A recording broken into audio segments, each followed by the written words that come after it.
जी ठीक है, तो हमने एनाटॉमी कंप्लीट कर ली सुपरफिशियली लेक्रिमल ग्लैंड की। अब हम देखते हैं इसकी फिजियोलॉजी। तो इसकी फिजियोलॉजी में क्या होता है, 10 to 20% जो सीक्रेशंस होती हैं ना, टीयर्स होते हैं, वो क्या होते हैं, इवापोरेशन के ज़रिए मतलब ख़त्म हो जाते हैं, एलिमिनेट हो जाते हैं। ठीक है, इवापोरेशन मतलब ऐसे हवा में उड़ जाना, जैसे पेट्रोल इवापोरेट कर जाता है, तो ऐसे ये क्या 10 to 20% हमारे ऐसे इवापोरेट कर जाते हैं, वेपर्स में उड़ जाते हैं। ठीक है, बाकी जो 80 to 90% टीयर्स होते हैं वो क्या करते हैं, इसका पूरा मैकेनिज्म मैं आपको समझा देता हूँ। अब देख लें इस डायग्राम पे। ठीक है, अब ये हमारी क्या हो गई, एक पूरी आई हो गई। ठीक है, और ये समझ लो आपकी क्या है, आईलिड है। और ये आईलिड का एक मसल होता है ऑर्बिकुलर ओक्यूला, जो कि क्या करता है, आईलिड को क्लोज करने में हेल्प देता है। क्या होता है यहाँ पर, ऑर्बिकुलर ओक्यूला, जो कि क्या करता है, आईलिड को क्लोज करने में हेल्प देता है। अब ऑर्बिकुलर ओक्यूला के कुछ फाइबर्स होते हैं जो कि जाके अटैच होते हैं लेक्रिमल सैक पे।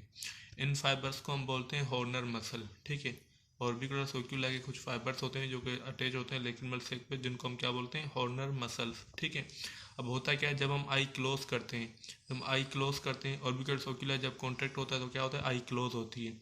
जब आई क्लोज होती है तो ऑर्बिकुलर ओक्यूला क्या करता है, इसको स्ट्रेच खींचता है अपनी तरफ, इन फाइबर्स को, जो कि हॉर्नर मसल है। ठीक है, ये इनको खींचता है अपनी तरफ, ये भी कॉन्ट्रैक्ट होते हैं साथ में।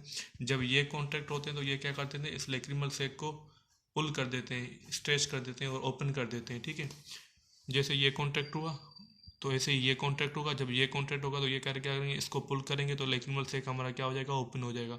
जब लेक्रिमल सैक हमारा ओपन हो जाएगा तो इसके अंदर क्या, नेगेटिव प्रेशर क्रिएट हो जाएगा।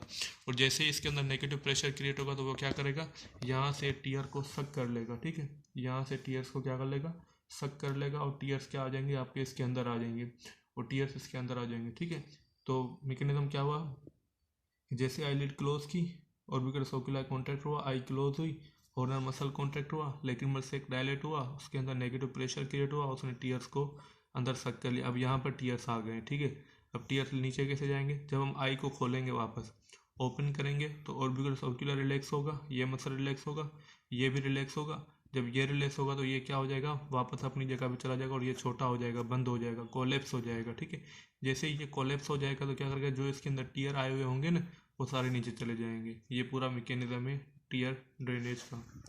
ठीक है, ये सर पूछते हैं। 10 to 20% tear are eliminated through evaporation. The remaining 80 to 90% of tear are actively pumped from the tear lake by action of orbicular oculi muscle.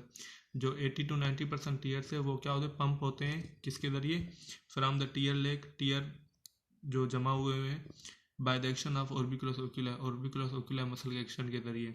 प्रोपंक्टाई में आते हैं, फिर कैनिकुला में आते हैं, फिर लेक्रिमल सैक में आते हैं, फिर नेजोलेक्रिमल डक्ट से करिए नेजल कैविटी, जहाँ पर इन्फीरियर मीटर्स में ड्रेन होते हैं। ठीक है, अच्छा टीयर क्या है, 3 to 4 वीक्स आफ्टर बर्थ जो है वो सिक्रेशन इनकी शुरू होती है। दूसरा इनकी कंपोजिशन क्या है, ऐसे वाइवा के हिसाब से याद कर लें, पेपर के हिसाब से इतनी ज़रूर नहीं है। वाटर हो गया, साल्ट हो गया, सोडियम क्लोराइड हो गया, एंटीबॉडीज़ होती है, आईजीए एंटीबॉडीज़ हो गया, लाइसोजाइम वगैरह हो गया, जितनी हो इतनी इंपॉर्टेंट नहीं है ये।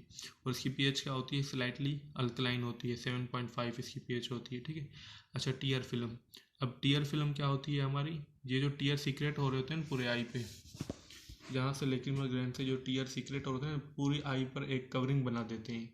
पूरी आई के ऊपर क्या बना देते हैं, एक, यहाँ से जो हमारे टीयर सीक्रेट हो रहे होते हैं वो पूरी आई के ऊपर एक कवरिंग बना देते हैं। ठीक है, तो वो कवरिंग किसकी बनी होती है, टीयर्स की बनी हुई होती है, फ्लूइड की बनी होती है। इस पूरी कवरिंग को हम क्या बोलते हैं, टीयर फिल्म बोलते हैं। ठीक है, तो इसकी कंपोजिशन हम देख लेते हैं, टीयर फिल्म किस किस चीज़ की बनी हुई है। 3 लेयर्स होती हैं इसकी। ठीक है, सबसे पहले जो इसकी लेयर होती है वो क्या होती है, सबसे इनर मोस्ट और सबसे thinnest layer.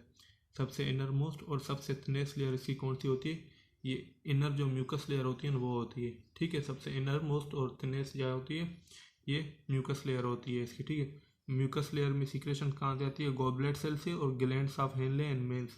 Goblet cells, glands of Henle and males. दूसरे उसके बाद जो ये इनर पे सबसे, फिर इंटरमीडिएट में आ जाती है एक्यूएस लेयर।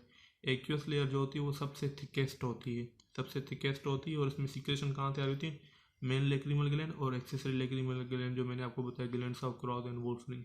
उसके बाद आती है सबसे outer most layer. Outer most में हमारे पास कौन सी होगी, लिपिड लेयर होगी। उसमें सीक्रेशन कहाँ से होती है, मेवोमियन ग्लैंड और ग्लैंड्स ऑफ रीज से। तो 3 लेयर होगी। सबसे इनर कौन सी हो गई, ये वाली म्यूकस रेड कलर वाली। ठीक है, उसके बाद होगी एक्यूस लेयर, और उसके बाद क्या हो गई, लिपिड लेयर। ये टीयर फिल्म की कंपोजिशन हो गई। ठीक है, पढ़ लेते हैं इसमें क्या क्या लिखा हुआ है।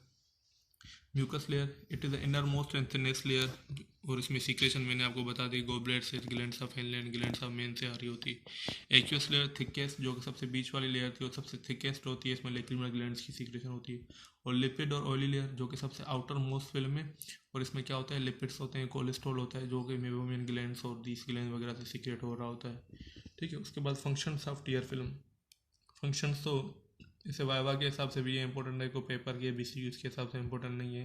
तो क्या न्यूट्रिशन सप्लाई करता है, क्योंकि कॉर्निया जो होता है वो एवस्कुलर होता है। एवस्कुलर मतलब इसकी कोई ब्लड सप्लाई नहीं होती, तो इसको ब्लड सप्लाई नहीं है, क्योंकि ब्लड में हमारे न्यूट्रिएंट्स होते हैं। तो अगर इसकी ब्लड सप्लाई नहीं है तो इसको न्यूट्रिएंट्स की तो ज़रूरत पड़ेगी ना फिर भी, तो फंक्शनिंग के लिए। तो न्यूट्रिएंट्स हमारे कहाँ से आ रहे होते हैं, कॉर्निया को टीयर से आ रहे होते हैं। ठीक है, उसके बाद इसमें IgA होता है, एंटीबॉडीज होती है, लाइसोजाइम होते हैं, और लैक्टोफिल होता है, जो कि बस सारे ये क्या करते हैं, इसको बैक्टीरियल इन्फेक्शन एज एंटीबायोटिक काम करते हैं। लेकिन ये वाइवा के हिसाब से इंपॉर्टेंट है बस।